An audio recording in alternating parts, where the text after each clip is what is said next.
জানুয়ারি greater ত্রিপুরাল্যান্ডের আন্দোলন। Village council নির্বাচনের আগেই তিপ্রাসা আবারও গ্রেটার ত্রিপুরাল্যান্ডের ডাক দিলেন। আন্দোলন গড়ে তুলবে 14 লক্ষ তিপ্রাসাকে নিয়ে আগামী 30 জানুয়ারি 2025। কি বলছেন তিপ্রামথার প্রতিনিধিরা, শুনুন বিশেষ বক্তব্য। কামিং 30 তারিখ জানুয়ারি গ্রেটার ত্রিপুরাল্যান্ড নিয়ে আমরা বিশ্রামগঞ্জ বাজারে একটা সভা করব। এই সভা পরিপ্রেক্ষিতে আজকে আমরা বিশেষ আলোচনা বিশ্রামগঞ্জ ত্রিপুরামথা পার্টি হাউসে উপস্থিত আমাদের সিনিয়র লিডার বিশেষ করে কখনো দা আছে, আমাদের senior leader, x district president, vice president আছে চয়লাম ব্লগের মেম্বার আছে, আমরা সবাই, এবং পিডাব্লিউএফ এর ভাইস প্রেসিডেন্ট আছে অঞ্জলি দেববর্মা, ওয়াইটিএফ এর বুধরাই দেববর্মা আছে। আজকে আমরা ত্রিপুরামথা 30 তারিখ জানুয়ারি আমরা নিয়ে বিশ্রামগঞ্জ বাজারে অ্যারাউন্ড 3000 লোক নিয়ে আমরা অ্যাওয়ারনেস করব এবং আগামী দিনে ত্রিপুরামথাকে চয়লাম কেন্দ্রে আরো শক্তিশালী করে, আরো শক্তি বাড়িয়ে আগামী এডিসি ভিলেজ কমিটি নির্বাচনকে সামনে রেখে আমরা সংগঠনকে আরো মজবুত করার জন্য আমরা আজকে এই মিটিংয়ের মাধ্যমে আমি বার্তা দিতে চাই। ত্রিপুরামথা চয়লাম কেন্দ্রে যে আমরা আমাদের যে ত্রিপুরামথা যে ফাউন্ডার মেম্বারগুলো যারা আজকে যে কোনো প্রকারে ঘরে বসে আছেন বা যে কোনো ব্যাপারে তারা ঘরে বসে আছেন, ত্রিপুরামথা পার্টি মিটিংয়ে আসেনি যে কোনো কারণে, আমরা তাদের বাড়ি বাড়ি গিয়ে আমাদের সিনিয়র লিডার তারা আমরা ফাউন্ডার মেম্বার ত্রিপুরামথা তাদেরকে আমরা রেসপেক্ট দিয়ে ওই 30 তারিখ মিটিংয়ে আমরা তাদেরকে আনবো। তারা এই মিটিংয়ে তাদের বক্তব্য পেশ করবো। তাই আমরা নতুন যারা প্রজন্ম, যারা ত্রিপুরামথাকে যারা জয়েন করছে তাদেরকে আমরা দিচ্ছি, আর যারা প্রাক্তন ত্রিপুরামথা যারা ফাউন্ডার মেম্বার যারা ঘরে বসে আছেন তাদেরকেও আমরা ঘরে ছেড়ে তুলে আসবো।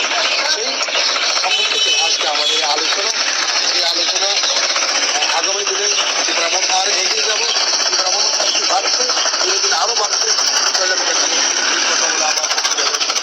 শুনলেন তিপ্রামথার পক্ষ থেকে তিপ্রাসা প্রতিনিধির বিশেষ বক্তব্য। আগামী 30 জানুয়ারি 2025 শুরু হচ্ছে গ্রেটার ত্রিপুরাল্যান্ডের আন্দোলন। কত কিছুই তো হলো। তিপ্রাসা চুক্তি, তাদের land rights, political rights, economics, culture, history, direct funding, 125th amendment, constitution solution.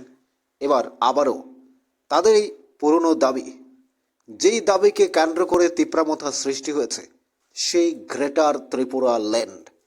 Village council নির্বাচনের আগে আবারও জেগে উঠেছে তিপ্রাসা, জেগে উঠেছে তিপ্রামথার আন্দোলন। সেই বৃহত্তর আন্দোলন আগামী 30 জানুয়ারি। আজ 27 ফেব্রুয়ারি সোমবার, তাহলে বৃহস্পতিবার, আগামী বৃহস্পতিবার সেই বৃহত্তর আন্দোলনের ডাক দিলেন তিপ্রাসা। তার প্রতিনিধির বক্তব্য, দাবি one and only greater Tripuraland. বিজেপির বিরুদ্ধে সারা জাগানো আন্দোলন, অর্থাৎ সেই আন্দোলন। আবার তারা বিজেপির সাথে রয়েছে, বিজেপির সাথে তারা অ্যালায়েন্স সরকার, সেখান থেকে গ্রেটার ত্রিপুরাল্যান্ড আবার তিপ্রাসা ডাক দিচ্ছেন। সেখানে নাকি প্রচুর লোকের সমাগম হবে। চরিলামের ডাক দেওয়া হয়েছে, যেই সিট চরিলাম তিপ্রামথার রয়েছে, যেখানে তিপ্রামথা এবার গ্রেটার ত্রিপুরাল্যান্ডের নামে আবারও আন্দোলন ছড়িয়ে দেবে রাজ্যবাসীর মনে।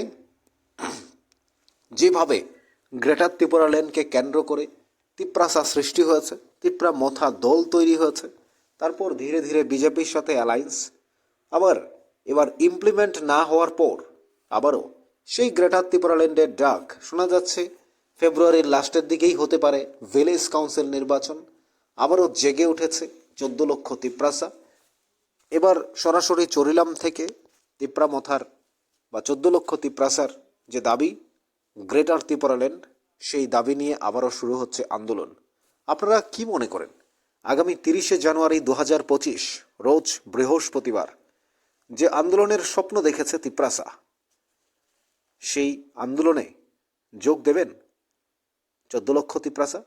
আন্দোলনে যাবেন চরিলামে তিপ্রামথার সদস্যরা? মহারাজ প্রদ্যুৎ কিশোরের অনুগামী, মহারাজ প্রদ্যুৎ কিশোরের হাতে হাত রেখে যারা কথা দিয়েছিলেন, যারা স্বপ্ন দেখেছিলেন গ্রেটার ত্রিপুরাল্যান্ডের কনস্টিটিউশন সলিউশনের ইমপ্লিমেন্টের স্বপ্ন দেখেছিলেন, তিপ্রাসা চুক্তি বাস্তবায়নের স্বপ্ন দেখেছিলেন, আজও সেই স্বপ্ন সত্যি হয়নি, আজও সে প্রত্যাশা পূরণ হয়নি, আজও ইমপ্লিমেন্ট হয়নি। 6 মাসের মধ্যে ইমপ্লিমেন্ট হওয়ার কথা ছিল 2024 2রা মার্চ যে ঐতিহাসিক চুক্তি স্বাক্ষরিত হয় তিপ্রামথা এবং কেন্দ্রীয় সরকারের মধ্যে। দেশের স্বরাষ্ট্রমন্ত্রী অমিত শাহ, মহারাজ প্রদ্যুৎ কিশোর দেববর্মন এবং কেন্দ্রীয় সরকার এবং ত্রিপুরা সরকারের সচিবরা উপস্থিত ছিলেন সেখানে। সারা দেশের সামনে ঘোষণা হয়েছিল, ত্রিপাক্ষিক চুক্তি স্বাক্ষরিত হয় তিপ্রাসা অ্যাকর্ড। সেখান থেকে এখনো পর্যন্ত সেটা ইমপ্লিমেন্ট হয়নি। 6 মাসের মধ্যে ইমপ্লিমেন্ট হওয়ার কথা ছিল, কিন্তু এখনো হয়নি। First round, second round meeting হয়েছে, থার্ড রাউন্ড মিটিং হবে, তারপর হবে হয়তো। 1 বছর হয়ে যাচ্ছে ধীরে ধীরে, কিন্তু এখনো ইমপ্লিমেন্ট হয়নি। তাহলে সেই ইমপ্লিমেন্ট না হওয়ার কারণ নাকি ইলেকশন সামনে এসেছে, ভিলেজ কাউন্সিল নির্বাচন, তার জন্য? কোনোটাই আমরা বলতে পারছি না। তবে 14 লক্ষ তিপ্রাসা বলতে পারবেন, রাজ্যের 40 লক্ষ মানুষ বলতে পারবেন যে এই গ্রেটার ত্রিপুরাল্যান্ডের দাবি আবারও নতুন করে উঠছে। সেটা কি বিজেপির বিরুদ্ধে ধীরে ধীরে আবার কি তিপ্রামথা চলে যাবে? তারা কি বিজেপির বিরুদ্ধে যেতে চায়, নাকি বিজেপির সাথেই থাকবে? তারা তাদের দাবি এইভাবে প্রকাশ্যে তারা আন্দোলন করে যাবে। গ্রেটার ত্রিপুরাল্যান্ড হোক, সেটা কনস্টিটিউশন সলিউশন হোক, তাদের 125 অ্যামেন্ডমেন্ট হোক, কিংবা তাদের যে দাবিগুলো রয়েছে সেই দাবিগুলো পূরণের জন্য তারা বিজেপির থেকেও এক পা পিছিয়ে যেতে কখনো ভয় পাবে না। তারা কি এই দাবির জন্য বারবার সেন্ট্রাল গভর্নমেন্টের সঙ্গে মিটিং হচ্ছে, কেন্দ্রীয় সরকারের সাথে কথা হচ্ছে, রাজ্য সরকারের সাথে দাবি জানাচ্ছে? কি মনে হয় আপনাদের?